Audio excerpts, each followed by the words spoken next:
जून 1997 Saudi airline Boeing 747 का एक विमान चेन्नई के तांबरम इंडियन एयरफोर्स के एक छोटे से एयरपोर्ट में फंसा हुआ था, क्योंकि इस एयरपोर्ट का रनवे बेहद ही छोटा था, जबकि बोइंग 747 एक विशालकाय प्लेन है।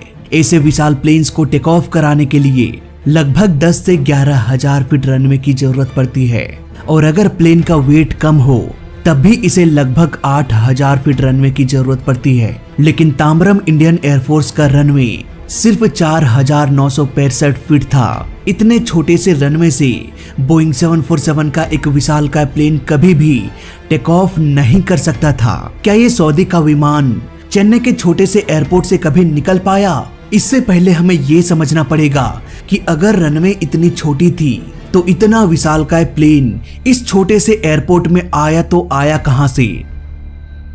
ये कहानी भी बहुत ही इंटरेस्टिंग है, तो आइए जानते हैं पूरी कहानी। जून 1997 सऊदी एयरलाइन 330 पैसेंजर्स और 17 क्रू मेंबर्स के साथ चेन्नई इंटरनेशनल एयरपोर्ट की तरफ आ रहा था। मौसम बेहद ही साफ थी। सैकड़ों फीट की ऊंचाई से भी एयरपोर्ट को साफ साफ देखा जा सकता था। चेन्नई एयरपोर्ट में 2 रनवे है। मौसम इतनी साफ थी कि पायलट दूर से ही रनवे का नंबर भी देख सकता था। पायलट अब धीरे धीरे विजुअल अप्रोच के साथ, यानी कि आसपास के एनवायरनमेंट को देखते हुए प्लेन को लैंड कराने की कोशिश करने लगा। एटीसी ने कहा कि अभी थोड़ा रुक जाओ, एयरपोर्ट का एक चक्कर लगा के वापस आओ और रनवे 07 पर लैंड करने के लिए अलाइन हो जाओ। सऊदी एयरलाइन अब चेन्नई के आसमान में चक्कर लगाने लगा। यहीं पर पायलट से एक बहुत बड़ी गलती हो गई। दरअसल चेन्नई एयरपोर्ट का चक्कर लगाते लगाते प्लेन को पास में ही चेन्नई तांबरम इंडियन एयरफोर्स की ओर ले गया। चेन्नई इंटरनेशनल एयरपोर्ट और तांबरम एयरफोर्स का एयरपोर्ट बेहद ही नजदीक था, इसलिए पायलट ने ये नोटिस भी नहीं किया कि ये चेन्नई इंटरनेशनल एयरपोर्ट नहीं है, बल्कि एक छोटा सा एयरफोर्स बेस है। अब पायलट एयरफोर्स बेस में ही लैंडिंग की तैयारी करने लगा। दोस्तों, जब कभी भी पायलट्स किसी अनजान एयरपोर्ट में चले जाते हैं जहां उसने कभी भी टेक ऑफ या लैंडिंग नहीं किया हो, तो ऐसे केस में उन्हें आसपास के एरिया का ज्ञान नहीं होता। बात करें चेन्नई इंटरनेशनल एयरपोर्ट की, तो इसके ठीक सामने इंडियन एयरफोर्स बेस था, जो दिखने में बिल्कुल ही चेन्नई इंटरनेशनल एयरपोर्ट की तरह दिखता था। दोनों ही एयरपोर्ट्स में 2-2 रनवे है। दोनों के रनवे का डायरेक्शन भी सेम है। इतना ही नहीं, रनवे पर लिखा नंबर भी सेम था। सिर्फ एक रनवे का नंबर अलग था, और वो भी सिर्फ 20 डिग्री। चेन्नई एयरपोर्ट का रनवे का नंबर 07 था। इसी रनवे पर सऊदी एयरलाइन को लैंड करना था, जबकि एयरफोर्स का रनवे 07 नहीं बल्कि 20 डिग्री कम, यानी कि 05 था। पायलट को ये कहा गया था कि आप रनवे 07 से अलाइन होकर लैंडिंग की तैयारी करें। जब पायलट रनवे 07 के सीध में गया तो उसने देखा कि ये रनवे थोड़ा सा दूसरे डायरेक्शन में है। अब क्योंकि रनवे 05 और रनवे 07 के बीच में महज 20 डिग्री का अंतर है और एयरपोर्ट में सिर्फ 2 ही रनवे था, इसलिए कंफ्यूजन का कोई सवाल ही पैदा नहीं हुआ। पायलट ने प्लेन को थोड़ा सा मोड़ दिया और ये 07 से 05 की ओर चला गया। इसके बाद ये रनवे से अलाइन हो गया। एयरफोर्स बेस के अधिकारी ये सब देखकर हैरान हो गए कि आखिर यहाँ पर हो क्या रहा है। ये एयरपोर्ट तो सिर्फ छोटे प्राइवेट प्लेन्स और फाइटर प्लेन्स के लिए बनाया गया है, न कि विशाल जंबो प्लेन के लिए। यहाँ पर बोइंग 747 का एक विशालकाय प्लेन हमारे एयरपोर्ट में लैंडिंग करने के लिए क्यों आ रहा है? अब Indian air force base Saudi airline से कांटेक्ट नहीं कर पा रहे थे, क्योंकि सऊदी एयरलाइन का रेडियो चेन्नई इंटरनेशनल एयरपोर्ट को ट्यून करके रखा था, न कि एयरफोर्स बेस को। इसलिए एयरफोर्स बेस के अधिकारी सऊदी एयरलाइन से कांटेक्ट नहीं कर पा रहे थे। अब यहाँ पर एयरफोर्स वालों ने रेड लाइट गन फायर किया, जिसे हम फ्लेयर गन के नाम से भी जानते हैं। इस गन को तभी फायर किया जाता है जब लैंडिंग प्रोसेस को रोकना रहता है। इस गन को तो फायर कर दिया गया, लेकिन सऊदी एयरलाइन का पायलट दिन के उजाले में इस फ्लेयर गन के लाइट को देख नहीं पाया। अब सऊदी एयरलाइन धीरे धीरे एयरफोर्स बेस के नजदीक आता गया। उधर चेन्नई एटीसी इस सोच में पड़े हुए थे कि हमने तो सऊदी एयरलाइन को एयरपोर्ट का एक चक्कर लगाने को कहा था, लेकिन ये प्लेन तो चक्कर लगाकर वापस आने का नाम ही नहीं ले रहा। चेन्नई इंटरनेशनल एयरपोर्ट में प्लेन के लोकेशन को रडार में देखने के लिए सेकेंडरी सर्वेलेंस रडार लगाया गया था। एटीसी अपने मॉनिटर पर ही देख सकते हैं कि कौन सा प्लेन कहां पर है, लेकिन अफसोस ये रडार उस दिन वर्किंग कंडीशन में नहीं था। उधर एयरफोर्स बेस के अधिकारी हाथ पर हाथ धरे बैठे नहीं रह सकते थे, इसलिए उन्होंने तुरंत ही चेन्नई इंटरनेशनल एयरपोर्ट के एटीसी को कॉल किया और कहा कि भाई ये सब हो क्या रहा है। बोइंग 747 का एक विशालकाय प्लेन हमारे रनवे पर लैंडिंग करने के लिए क्यों आ रहा है। अब चेन्नई एटीसी को ये बात सुनकर जोर का झटका लगा। तुरंत ही उसने सऊदी एयरलाइन को रेडियो कॉल किया, पर किसी वजह से उस वक्त रेडियो कॉल कनेक्ट नहीं हो पाया। अब सऊदी एयरलाइन बोइंग 747 एक ऐसे रनवे पर लैंड करने के लिए निकल पड़ा जो उसके लिए बना ही नहीं था। अब सैकड़ों लोगों की जान खतरे में आ चुकी थी। प्लेन में FMS यानी कि फ्लाइट मैनेजमेंट सिस्टम होता है। ये सिस्टम पायलट को लैंडिंग कराते समय गाइड करता है। सपोज ATC ये कहता है कि रनवे 07 खाली है, आप इस रनवे पर लैंडिंग कर सकते हैं। अब यहाँ पर पायलट उस रनवे के नंबर को यानी कि 07 को फ्लाइट मैनेजमेंट सिस्टम में टाइप कर देगा और इस तरह से ऑटो पायलट को ये पता चल जाता है कि प्लेन को रनवे 07 पर लैंड कराना है। न सिर्फ रनवे का नंबर बल्कि एयरपोर्ट का एक यूनिक कोड होता है। इस कोड को भी FMS में डाला जाता है। इतना सब फील करने के बाद ऑटो पायलट एक रास्ता दिखा देता है कि किस तरह से पायलट को मोड़ते हुए रनवे 07 से अलाइन करना है। अगर गलती से भी पायलट कंफ्यूज होकर किसी दूसरे रनवे पर चले जाते हैं तो ऑटो पायलट ये साफ साफ बता देगा कि यहाँ पर लैंड करना ही नहीं है। लेकिन सऊदी एयरलाइन का पायलट फ्लाइट मैनेजमेंट सिस्टम का यूज नहीं कर रहा था।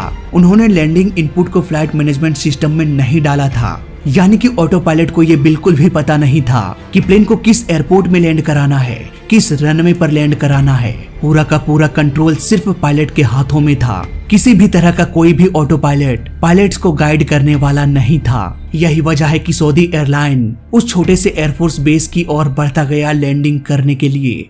जब प्लेन रनवे के बेहद नजदीक आ गया तब पायलट को ये समझ में आया कि हमसे कितनी बड़ी गलती हो चुकी है। अब पायलट के पास दो रास्ते थे। प्लेन को किसी तरह से रनवे पर टच डाउन करा के थ्रस्ट लीवर को फुल कर देना, इससे प्लेन रनवे पर टच डाउन तो करेगा, इसके बाद धीरे धीरे स्पीड के बढ़ने की वजह से फिर से ये प्लेन टेक ऑफ कर जाएगा। लेकिन इसमें एक बहुत बड़ा खतरा ये था कि अगर स्पीड को बढ़ाने के बावजूद भी प्लेन टेक ऑफ नहीं कर पाया तो ये प्लेन रनवे के आगे कहीं क्रैश हो सकता है। अब क्योंकि पायलट स्पीड को बढ़ा रहे थे इसलिए ये प्लेन अपने मैक्सिमम पावर के साथ क्रैश होगा। ऐसे में एक बहुत बड़ी तबाही भी हो सकती है। यहाँ पर सऊदी एयरलाइन के पायलट ने दूसरा रास्ता चुना। प्लेन रनवे पर टच डाउन करते ही उन्होंने प्लेन को रनवे पर उतार दिया और फुल रिवर्स थ्रस्ट का इस्तेमाल किया और मैक्सिमम डिस्क ब्रेक का इस्तेमाल करते हुए प्लेन को धीमा करने की कोशिश करने लगा। मैक्सिमम ब्रेक का इस्तेमाल करने से प्लेन के टायर्स बुरी तरह से रगड़ खाने लगा और प्लेन अनबैलेंस होते हुए रनवे से बाहर चला गया। पर ये प्लेन किसी से टकराया नहीं बल्कि ये सही सलामत रनवे के बाहर रुक गया। यहाँ पर पायलट को ये नहीं पता था कि रनवे की लंबाई कितनी है।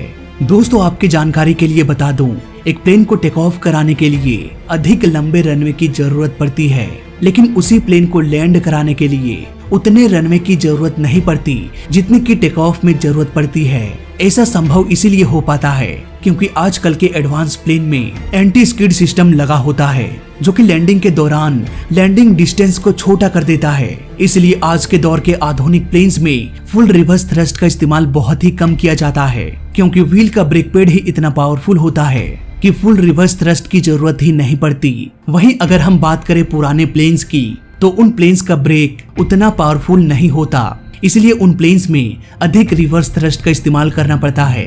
हालांकि सऊदी एयरलाइन के इस लैंडिंग में सभी लोगों की जान बच गई, लेकिन एक बहुत बड़ी समस्या ये आ गई कि चलो ये प्लेन किसी तरह से लैंड तो कर गया, लेकिन अब क्या किया जाए, कैसे इस प्लेन को वापस चेन्नई इंटरनेशनल एयरपोर्ट ले जाया जाए। इतने छोटे से रनवे पर एडवांस ब्रेकिंग सिस्टम की वजह से ये प्लेन छोटे से रनवे पर लैंडिंग तो कर गया, लेकिन इतने छोटे रनवे से इस प्लेन को टेक ऑफ कराना इम्पॉसिबल हो गया। कुछ दिनों बाद एयरफोर्स अधिकारी भी सऊदी एयरलाइन को फोर्स करने लगे कि भाई अपना प्लेन ले जाओ, हमें आपके प्लेन से बहुत प्रॉब्लम हो रही है। हमारे पास इतने बड़े बड़े पार्किंग एरिया नहीं है कि विशाल बोइंग 747 जैसे प्लेन्स को रखा जाए। यहाँ पर सऊदी एयरलाइन वाले भी परेशान थे कि इतने विशाल प्लेन को एयरपोर्ट से ले जाएं तो कैसे ले जाएं। इतने बड़े प्लेन को उठाकर किसी ट्रक में लोड करके ले जाना तो संभव नहीं था। इस समस्या का समाधान करने के लिए एक मीटिंग अरेंज किया गया।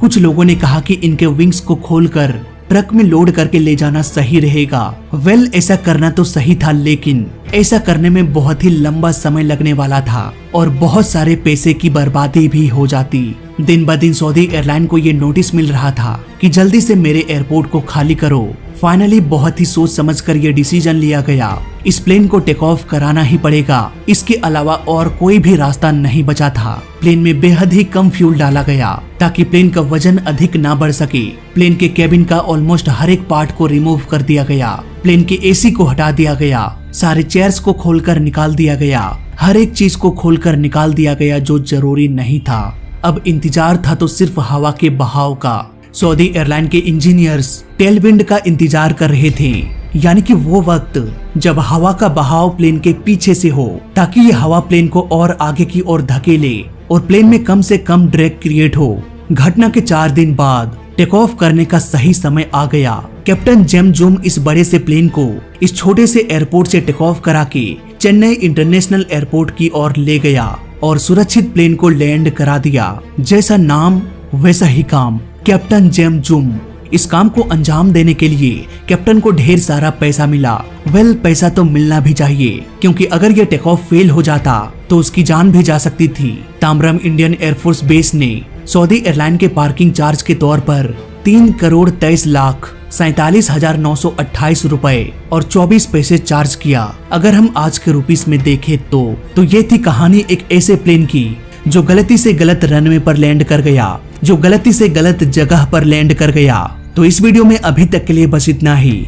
जय हिंद, वंदे मातरम।